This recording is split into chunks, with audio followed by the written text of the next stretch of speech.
And they made it. And All right, good evening, everybody. Not sure that's too loud. Let me. can't even hear you. I know it. Let's try that. How's that? Better. Still can't hear me? All right, a little better. Well, thank you all for coming tonight. You had any number of events you could attend here in town tonight, and you chose us, so thank you. We're excited to have you. Just a few quick announcements. We've got some events coming up in October. A craft day on schools out for parent-teacher conferences. That's October 20th. We're going to be at Camplex the night before for a night at the museum. So get some tickets for that. And other events happening. So stay tuned to our website, rockpilemuseum.com, or on our Facebook and Instagram. And if someone missed this evening and they want to watch it, head over to our YouTube channel. You'll find the recording there. I want to give a special shout out to David Wolf and the Leland D. Case Library for Western Historical Studies at Black Hills State University. They partnered with us to bring David here tonight to speak for you guys. So big shout out to Black Hills State University. Always, quick plug for the Museum Association. If you're not a member, please consider joining. They will keep you up to date on all the happenings here at the museum. You also get free admission all year round, first chance to register for limited attendance events, and many other great benefits. So check them out, Rockpile Museum Association. So advertising aside, let's get to our speaker for tonight. Mark Lee Gardner has researched and written about the American West since he was in high school. A former seasonal park ranger and historic site director, Mark is now an independent historian, consultant, writer, and musician. He is the author of To Hell on a Fast Horse, The Untold Story of Billy the Kid and Pat Garrett, Shot All to Hell, Jesse James, The Northfield Raid and the Wild West's Greatest Escape, and Rough Riders, Theodore Roosevelt, His Cowboy Regiment, and the Immortal Charge Up San Juan Hill. His books have received multiple awards, including a Spur Award from the Western Writers of America.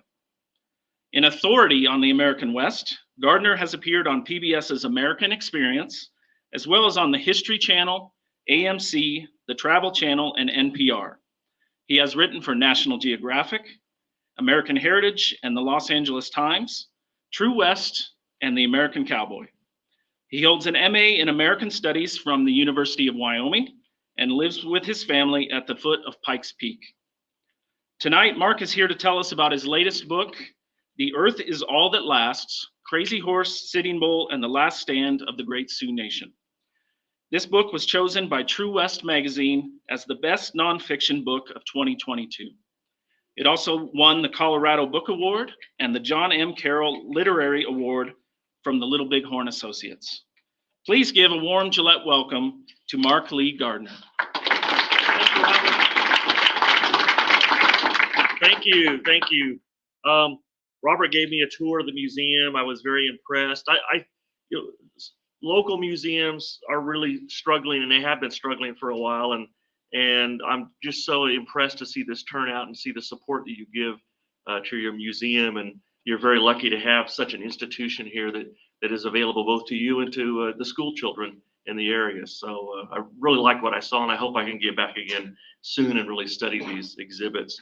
I give you a little more background on me other than the kind of traditional rundown that Robert gave you. I didn't come from a family of scholars. In fact, I was the first in my family to get a college degree. And when I say my family, I mean my parents, my uncles, my grandparents, my great-grandparents, and the entire Gardner line, our line. I was the first to go to college and to graduate with a degree. My dad, my father, was a logger. He cut oaks and maples and hardwoods. We grew up in Northwest Missouri. So he was self-employed, had his own log truck, log skidder, all that stuff. And when I was in high school in the summers and later, I helped him in the woods. And in Missouri, it's really hot and humid, and there's not much air flowing through there. I remember a lot of hot, sweaty days. And I didn't run the big chainsaw. I was kind of afraid of the chainsaw. They were bigger than I was. But I carried the oil and the gas. And when the log skidder came out with the cabled logs behind, I unhooked the choker and did all kinds of grunt work there. my dad. I cherish those days and those memories. My mom, well, and my dad, I should say, he never really, he might have graduated from the 6th grade, if that, because he had to go help his dad in the sawmill and in the woods. My mom, she had me when she was 17, so she didn't finish high school, and she had 2 more children after me, so she had all her hands full there working at home.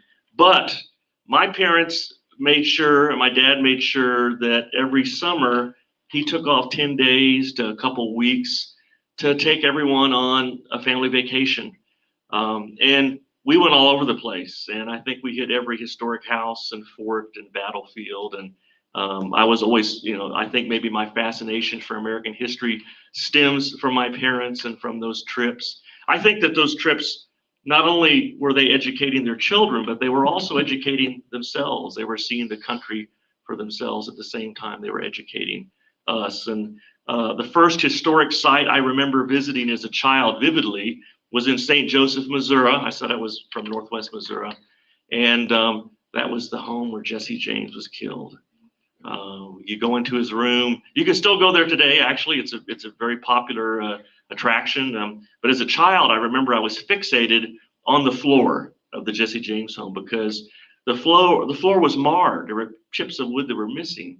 And the tour guide informed us that after Jesse was killed, they sold chips of Jesse's blood. And you could chip it out yourself. It was a quarter, actually, for a little piece of wood. And they told us that after Jesse's blood ran out, they killed a few chickens. And so you got chicken blood. They didn't know that at the time, but if that's been handed down in the family, you might have chicken blood and not Jesse James's blood. Another place I remember vividly and was really fascinated by was Little Bighorn Battlefield in Montana. And as a boy, just this story of more than 200 men that are killed and no one is left to tell the tale. You know, what happened that day?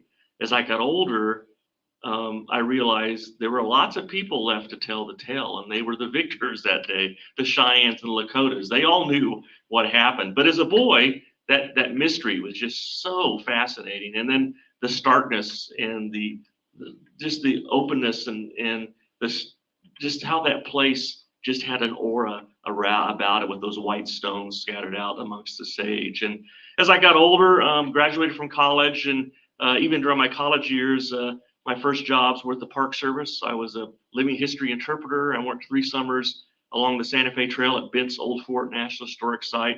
I worked 1 summer at Harper's Ferry National Historic Park in Virginia. And I got a degree in history and a degree in journalism. And I went to graduate school at the University of Wyoming in Laramie in American Studies, got my master's there. And then after school, I was in the public history field. I was a museum director in Trinidad, Colorado, again on the Santa Fe Trail.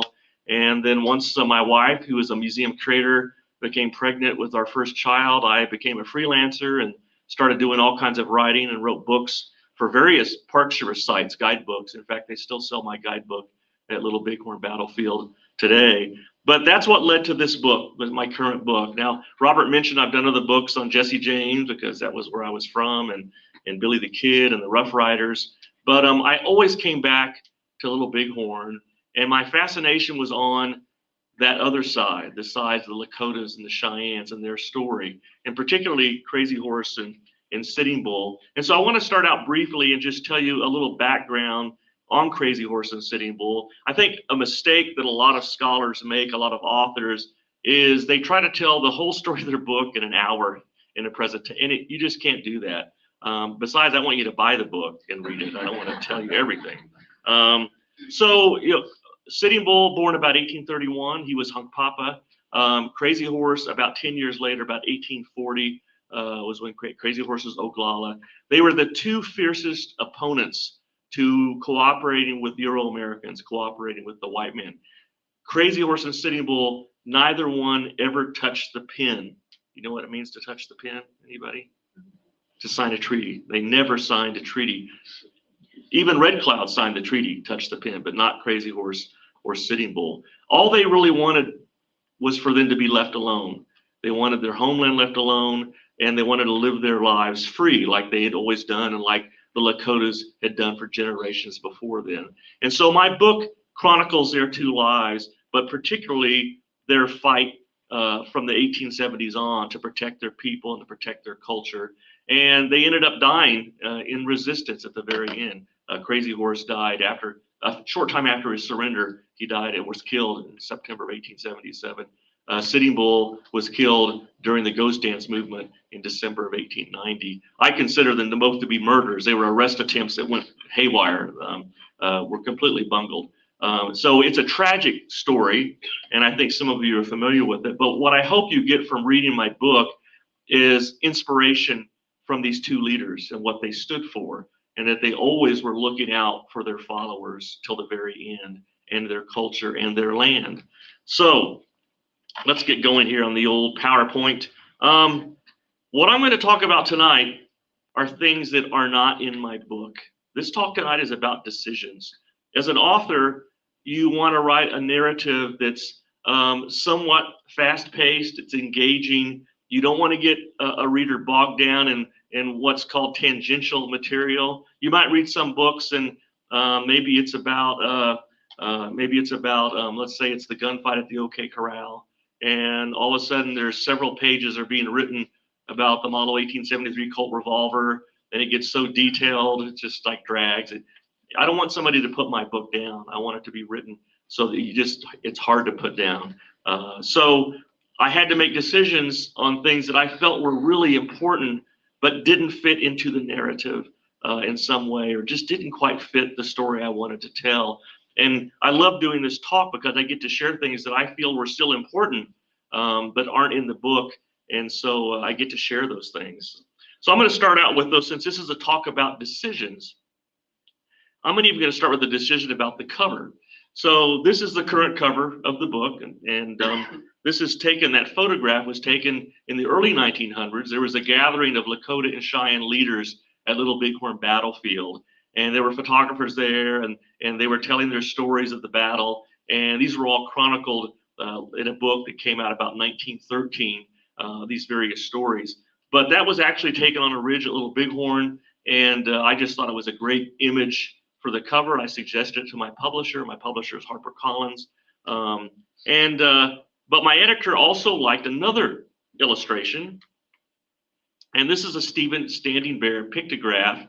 It's a detail from a pictograph of the battle. Stephen Standing Bear was at Little Bighorn. And so what publishers do, and believe it or not, people really do judge a book by its cover.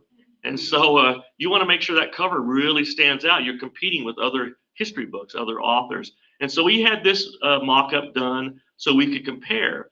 And once he saw both of them together, he decided, Mark, it's very clear that the picture you like is the better cover. But what I like to do is I like to take a poll in each one of these presentations.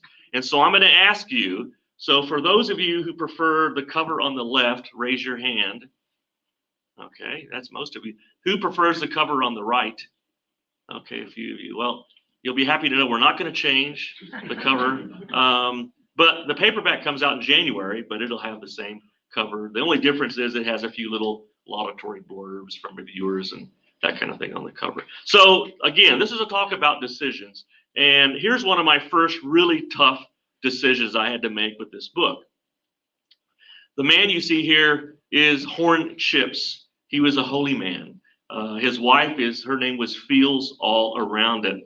Now, Horn Chips is very important in the Crazy Horse story because he was Crazy Horse's holy man. He was also a cousin of Crazy Horse. They were also friends.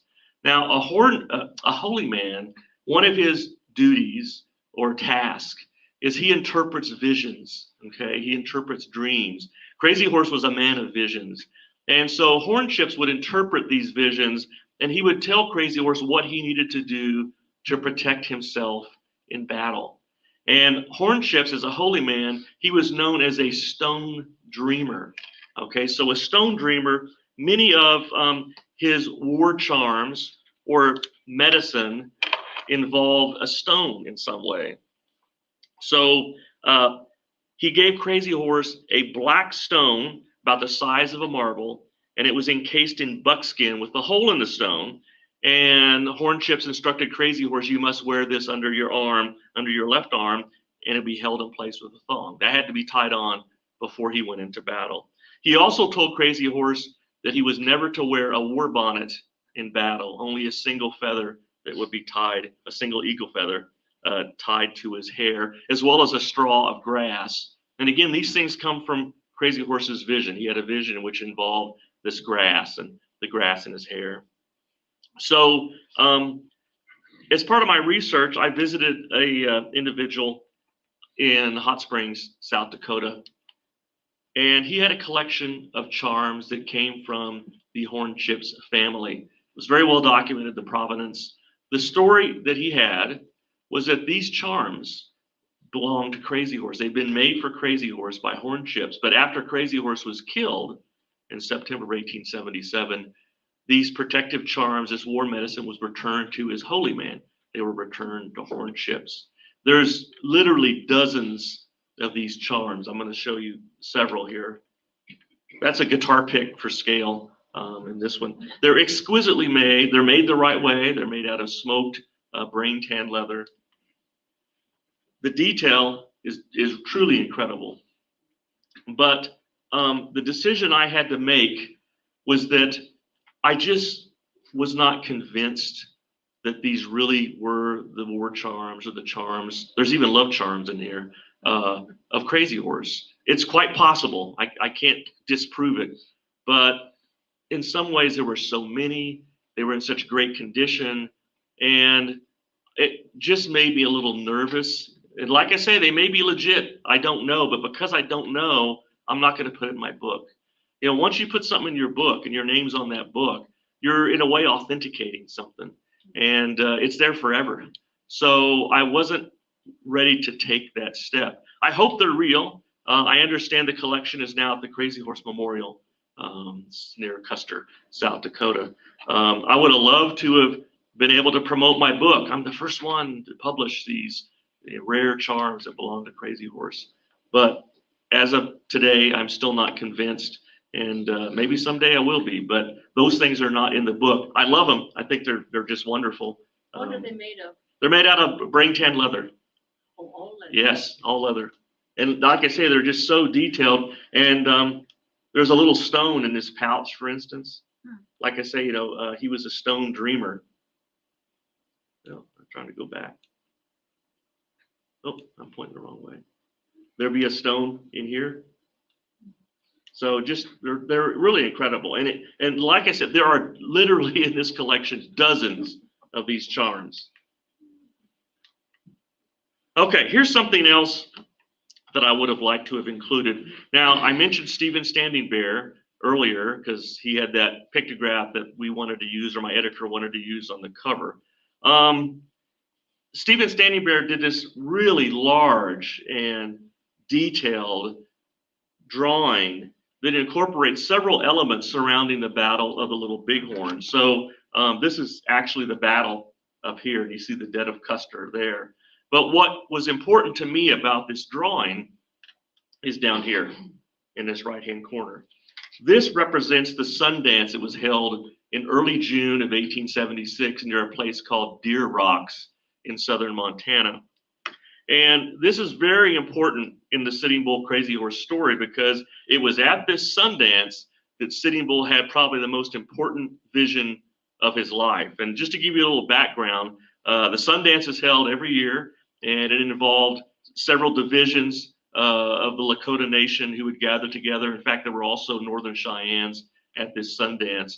But the Sundance was danced in a way to pay tribute to Wakantanka, to honor Wakantanka, and to complete a promise that might have been made. Usually what happens is perhaps a warrior is going into battle, and before he goes in, he'll pray to Wakantanka and say, if you protect me in this battle, I will dance the Sundance for you.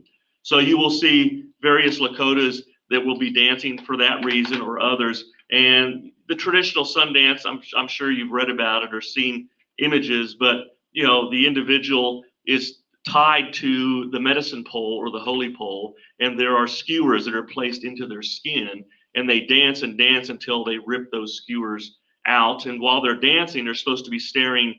They don't stare directly into the sun, but just beneath the sun. And again, I should say that before they dance, they prepare by fasting. So they're going to be dehydrated. They are going to be weak from not having eaten. And the goal or idea is that hopefully you have a vision while you're dancing this Sundance. Now, Sitting Bull had prayed to Wakantanka for the protection of his people and for food for them. And he had promised to dance a Sundance for 4 days and 4 nights. Now, he did not dance with the rope and the tether. He had done that before. But in this particular dance, he gave flesh, and that is each arm, 50 pieces of flesh were cut out. And when I say that, these are very small, like the tip of a match head, and they started one arm at a time. They would use a metal awl and kind of prick up the skin and then cut that piece off until there was blood streaming down one arm, and then they would do the next arm, blood streaming down that arm. And then after that was done, then he just started dancing. And again, he was staring up just beneath the sun. On the last day that he had promised, he saw coming from beneath the sun several individuals on horseback. They were long knives, and a long knife is a white cavalryman. They'd also call them blue coats because of their uniforms. He saw all these long knives coming from beneath the sun, and he said their heads were down and their hats were falling off. And to him, that told him they were dead. There were going to be several soldiers who were going to be killed. Sitting Bull also saw several warriors coming from that same area. So there would be Indian casualties as well. And he heard a voice, and the voice said, "I give these to you because they have no ears. I give these to you because they have no ears." You'll see this phrase a lot in Lakota accounts. The white man doesn't listen. He's not supposed to be here. He has no ears. That's why I'm giving them to you. But Sitting Bull also received instructions. His people were not to take any of the spoils of battle. They were not to pick up personal items. They were not to take saddles, guns. They were to leave the battlefield untouched. And he was also instructed that Sitting Bull himself could not take part in the fight. He could carry a bow and arrow for protection, but he was not to go out into battle like the young men. And in fact, Sitting Bull at the Little Bighorn was already considered a, quote, old man chief. He was not expected to fight like the young men, and his role during the Battle of Little Bighorn was to shepherd the women and children to safety. So this prophecy, this vision that Sitting Bull had, he collapsed after he saw this, and a cousin raced up to him, Black Moon, and Sitting Bull whispered the vision, and then Black Moon announced it to the crowd. And at a Sundance, there were all kinds of people. These are shade arbors around the boundary or perimeter, and they're all watching, and then they received the news of this vision from Black Moon. They knew a big battle was coming, and of course that ends up being the Battle of the Little Bighorn on June 25th, 1876. Now, I wanted to use this as an illustration for my book.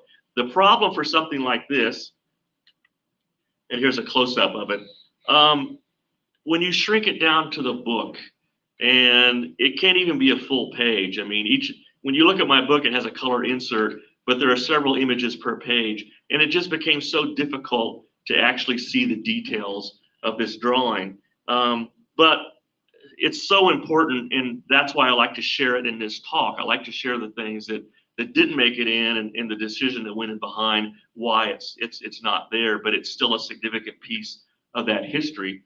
And it's probably the only depiction of that Sundance that's in existence. So it's very important.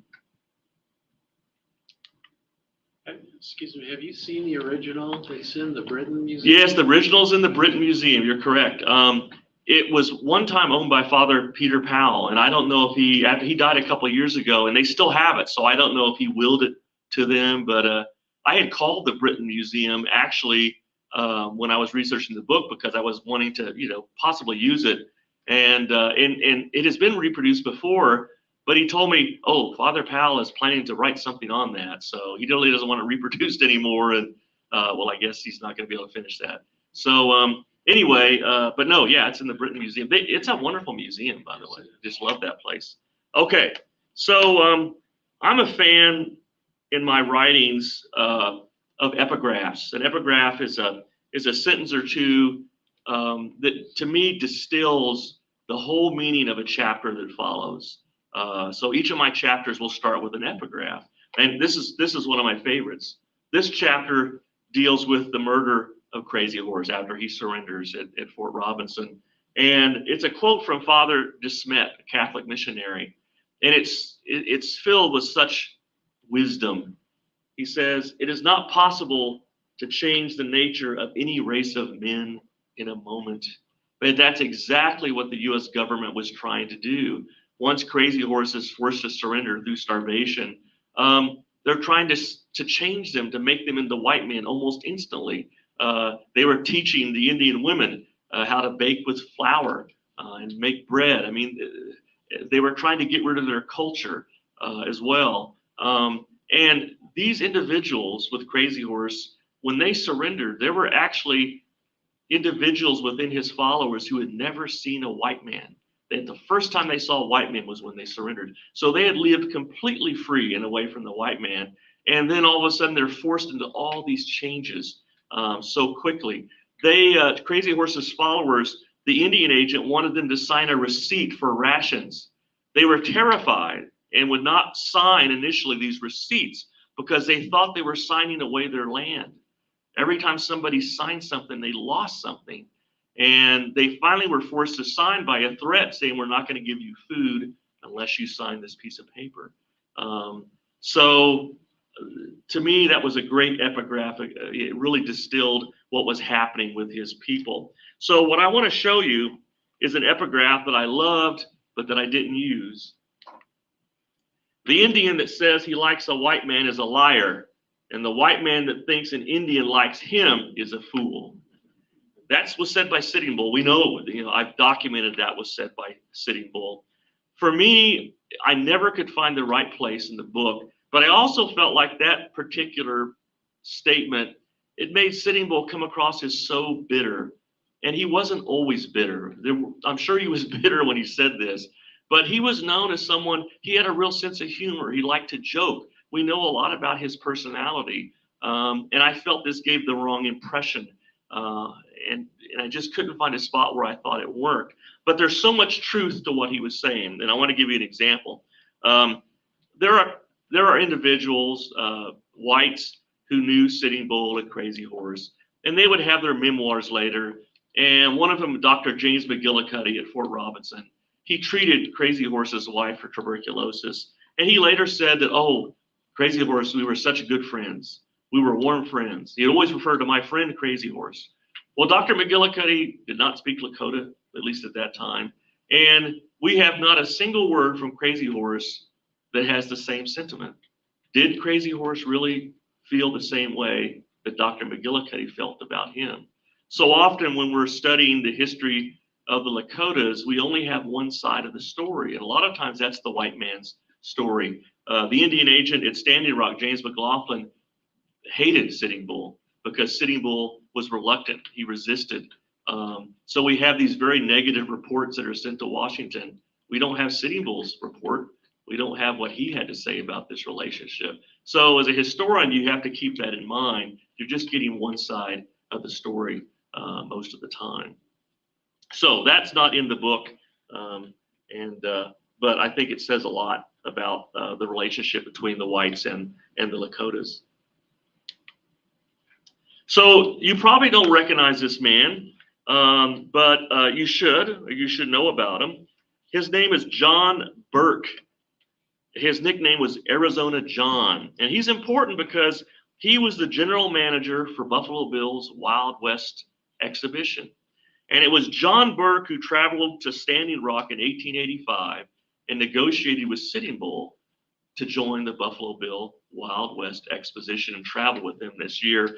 And I have quite a bit about the Wild West exhibition in my book, and I think it's important for people to understand about Sitting Bull. We tend to have this idea that Sitting Bull had a huge ego and he loved this attention, and he went on the Wild West show because he just liked all this attention he was getting. But actually, he went with Buffalo Bill because he was promised that if he went, he would get to see the White Father, the Great Father. He would get to see Grover Cleveland. He wanted to advocate for his people at Standing Rock. He wanted a place that was set aside for them with no white men, and he really wanted to push and negotiate with the Great Father to try to achieve this for his followers. So that's the reason he went with the Wild West. And he indeed was very popular.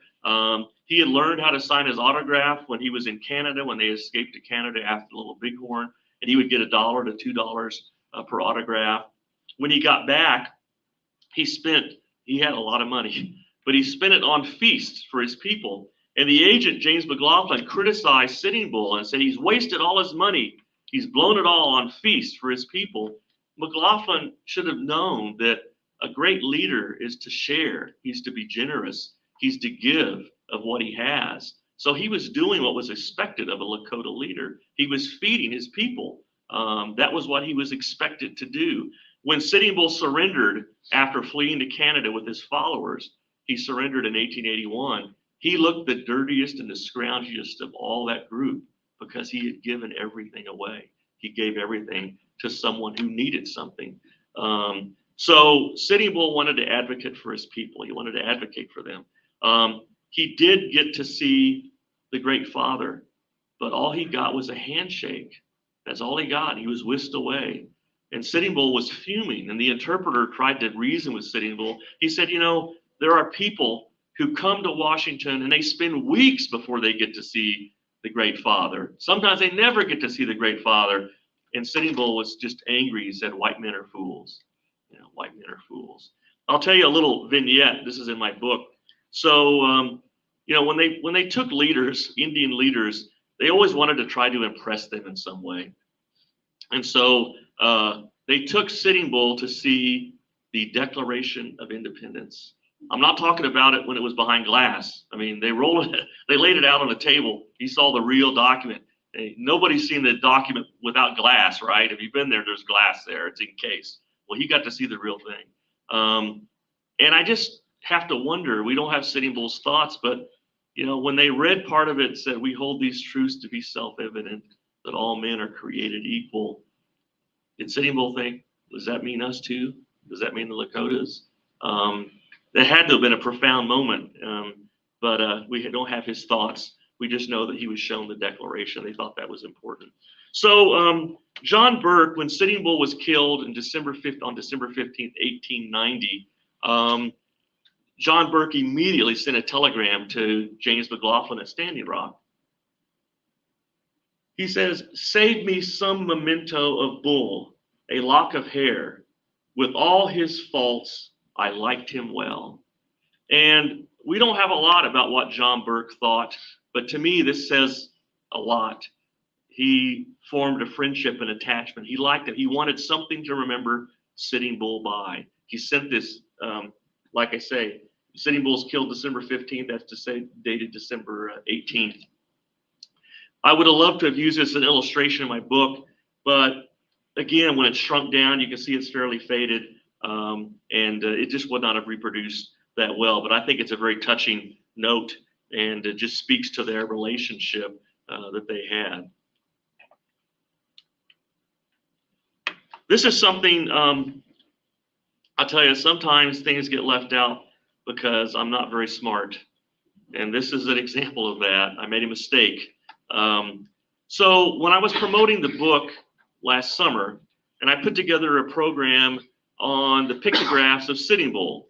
While Sitting Bull was at Fort Randall as a prisoner of war beginning in 1881, he did at least 3 sets of pictographs that are autobiographical. They tell his life through moments that are coups, heroics in battle. You know, one of the things that I realized as I researched Sitting Bull, we're so used to these later photographs where he has a very solemn look. He's almost, you know, mean or mad, never smiles, and he's an older man.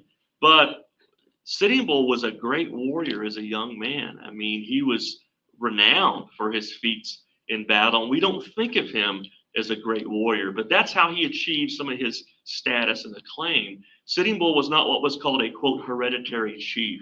Some chiefs were hereditary.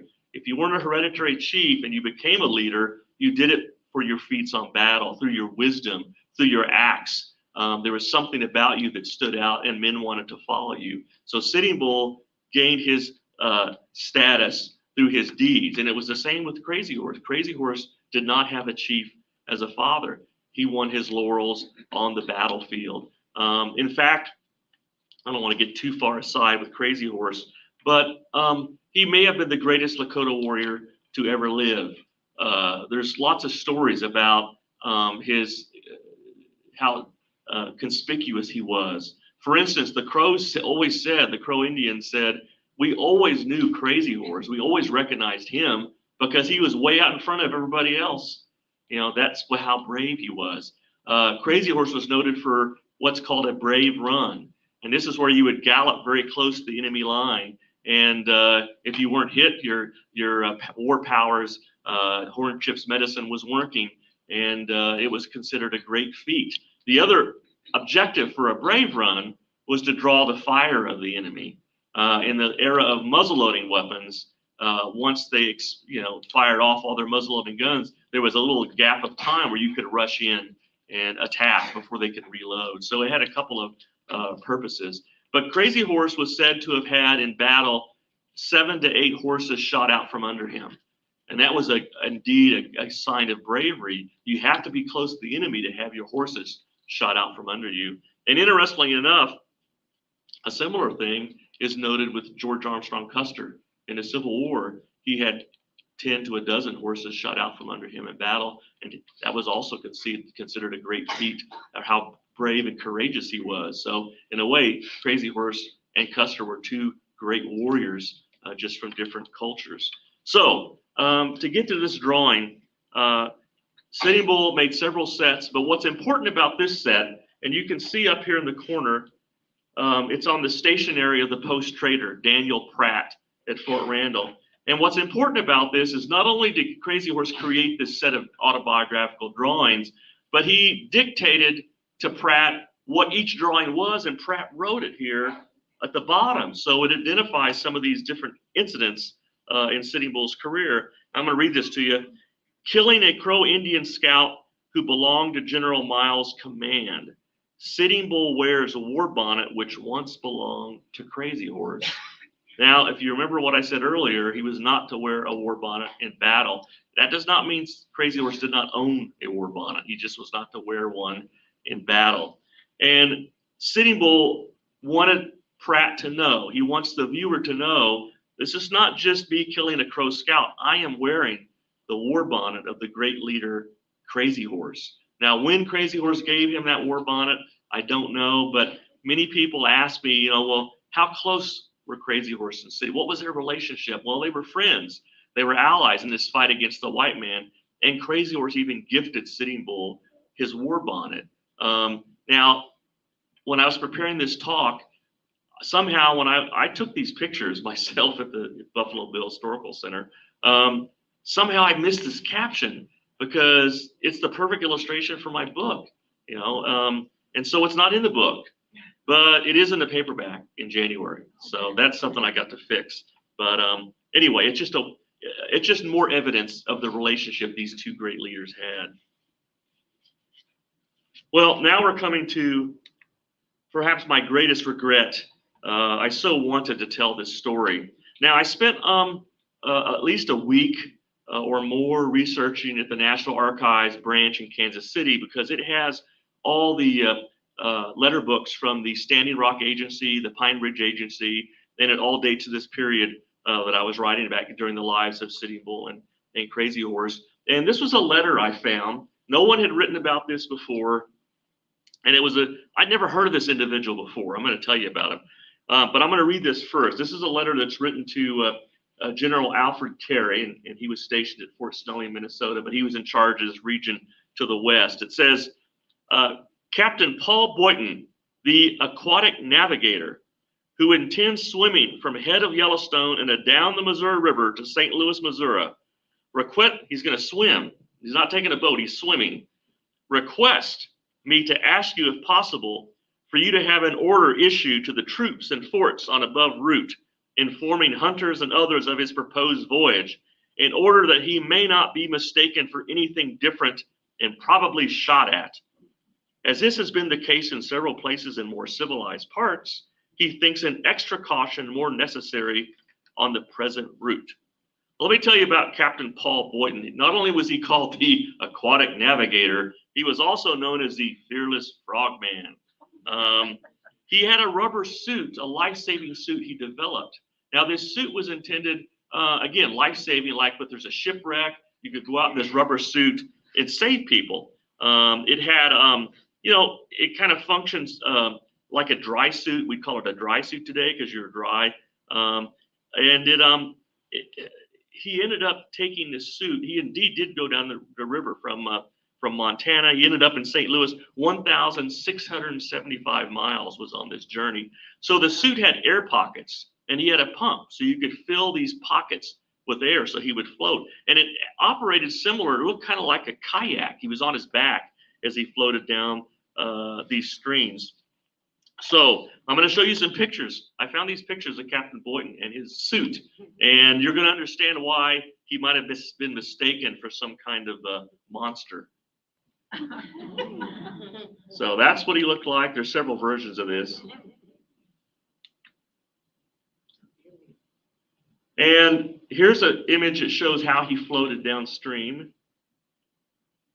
So you can see it does look kind of like a kayak a little bit. He had a satchel between his legs, so I guess, food or a Snickers bar or whatever in there. And generally there was someone, a companion that floated along in a boat behind him. And that was the case when he went down the river and saw Sitting Bull in 1881. He actually did see Sitting Bull. They stopped and got to visit with him.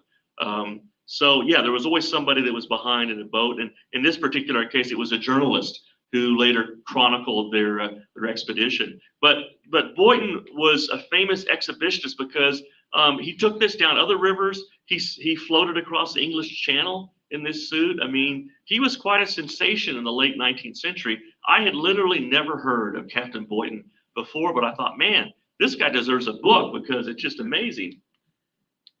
Oops. Let's go back here.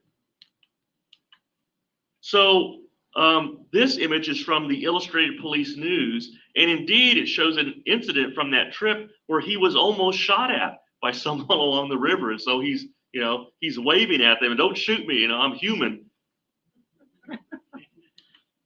And then one of his traits that people just loved, I would have loved to see this myself, as he floated near towns on the river, he shot fireworks off his chest. So this is a fireworks display that you're seeing here. He was displayed at Coney Island as part of P.T. Barnum's exhibition. So he was quite a sensation. I just thought this story was just wonderful.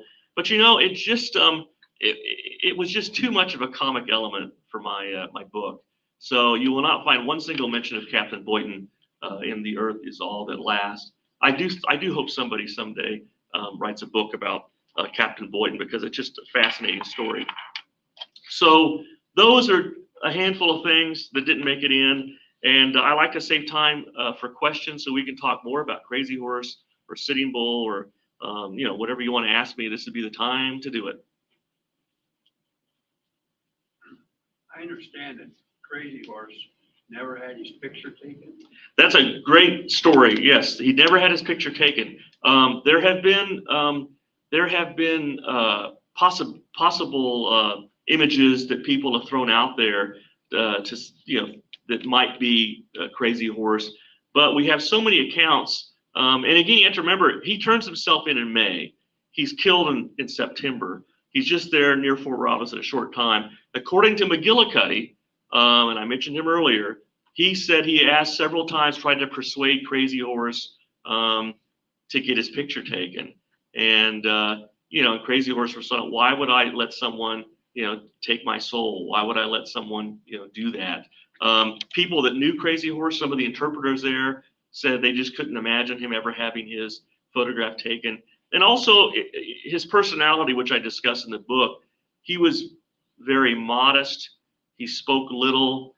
He did not like to speak in council meetings. So he comes across as kind of a shy, introverted person. In fact, the only time he seems to show real emotion is in battle, and he's a completely different person. So it just seems so out of character for him to have gone into a studio.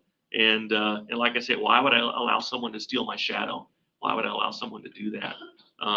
So as far as we know, there is no actual image of Crazy Horse. Now, here's the caveat to that. There was a photographer at Fort Robinson. His name was James Hamilton. At the same time Crazy Horse was there. Hamilton took lots of, quote, Indian views. When he got back to his home, he printed a catalog, and these Indian views are numbered, and they're all given a title. Well, number 108, if I've got the number correctly, number 108 has the title Crazy Horse. No one has ever found number 108. So we don't know. So there is the slim possibility, and we'll know if we see the image, because Crazy Horse had a very strong scar. He had a disfigurement. His nose was slightly turned up, where he was shot in the face by the husband of the wife he had run off with. And he was tracked down.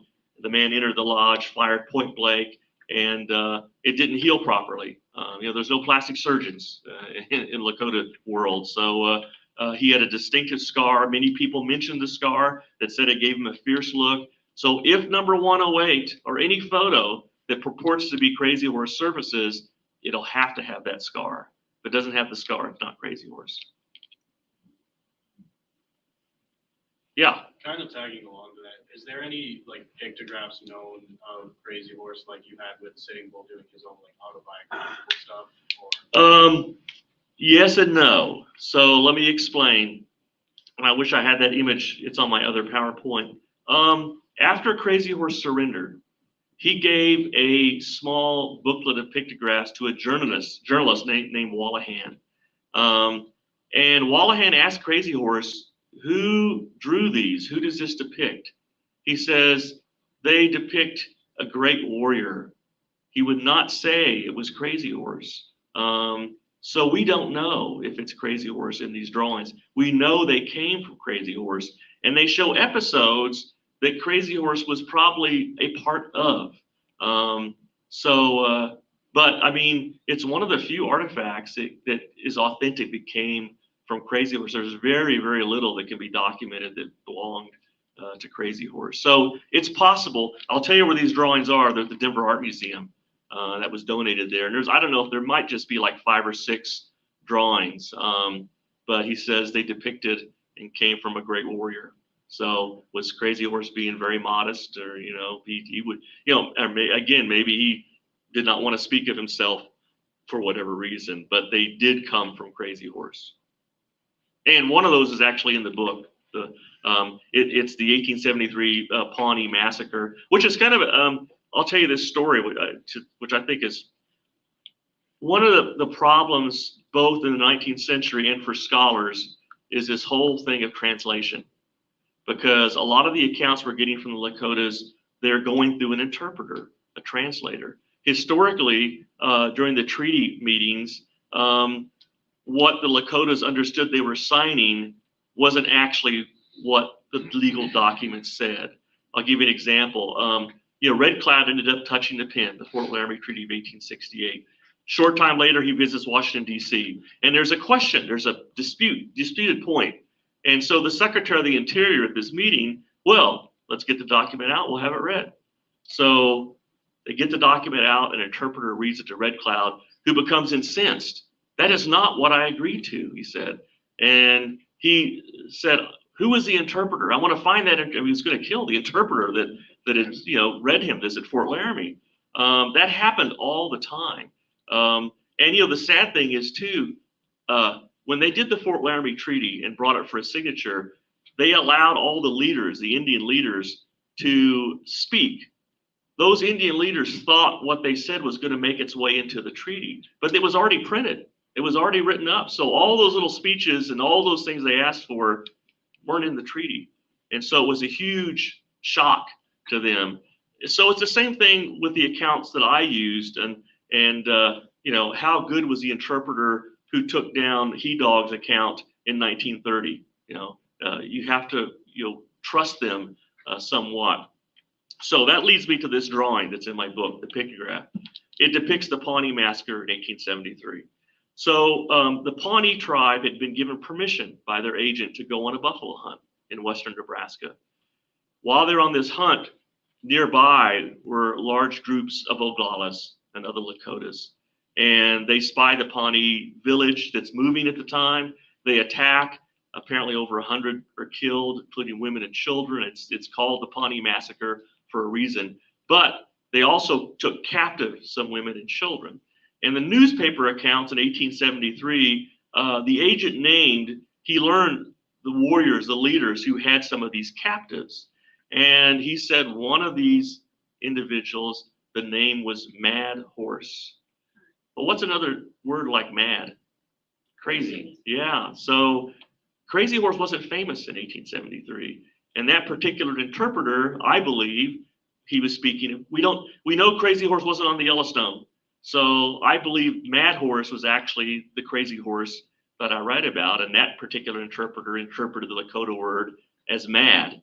Later, it would be interpreted as crazy. Again, it comes to this whole thing of interpretation and the translation. And there could be very slight differences of interpretation or translation that can mean a whole lot. And no other scholar had picked up on that, because it didn't say Crazy Horse, it said Mad Horse. So, and if you're searching the papers for Crazy Horse, that would never come up.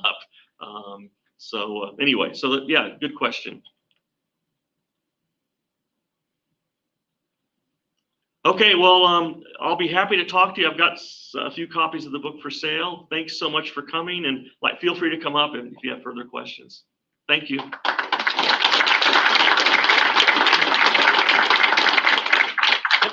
Thank you, Mark, so much. Thank you all for coming.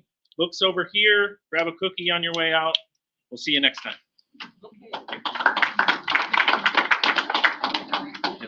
Okay. Yeah.